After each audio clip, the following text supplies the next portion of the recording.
গাজায় যুদ্ধবিরতি এবং জিম্মি ও বন্দি বিনিময় চুক্তি নিয়ে বেশ আশার আলো দেখা দিয়েছে। গাজা থেকে সেনা প্রত্যাহারের প্রস্তুতি শুরু করেছে ইসরায়েল। গত 24 ঘন্টায় দক্ষিণ কমান্ডে পরিস্থিতিতে মূল্যায়নের পর ইসরায়েলি দখলদার সামরিক বাহিনী গাজা উপত্যকা থেকে তাদের সৈন্য প্রত্যাহারের প্রস্তুতি শুরু করেছে। গাজায় যুদ্ধবিরতি এবং ফিলিস্তিনের স্বাধীনতাকামী গোষ্ঠী হামাস ও ইসরায়েলের মধ্যে জিম্মি ও বন্দি বিনিময় চুক্তি নিয়ে আশার আলো দেখা দিয়েছে। গতকাল মঙ্গলবার ঘোষণা করেছেন কাতার। মধ্যস্থতাকারী হিসেবে কাতার আশা প্রকাশ করেছে খুব শীঘ্রই একটি চুক্তি সম্পন্ন হতে পারে। যুক্তরাষ্ট্রের প্রেসিডেন্ট জো বাইডেন বলেছেন একটি চুক্তি প্রায় চূড়ান্ত পর্যায়ে পৌঁছে গেছে। দেশটির নবনির্বাচিত প্রেসিডেন্ট ডোনাল্ড ট্রাম্পও এই ধরনের আশাবাদ ব্যক্ত করেছেন। মার্কিন জাতীয় নিরাপত্তা উপদেষ্টা জ্যাক সুলিভান বলেছেন এ সপ্তাহের মধ্যে একটি যুদ্ধবিরতি চুক্তি হতে পারে। গাজা থেকে সম্ভাব্য ইসরায়েলের সেনা প্রত্যাহারের বিষয়ে গতকাল মঙ্গলবার ইসরায়েলি, মিশরি ও মার্কিন নিরাপত্তা কর্মকর্তাদের মধ্যে এই সমন্বয় রয়েছে।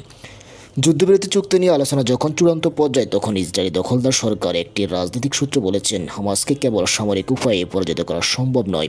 উত্তর গাজা উপত্যকায় সাম্প্রতিক ঘটনাগুলো এটি প্রমাণ করে।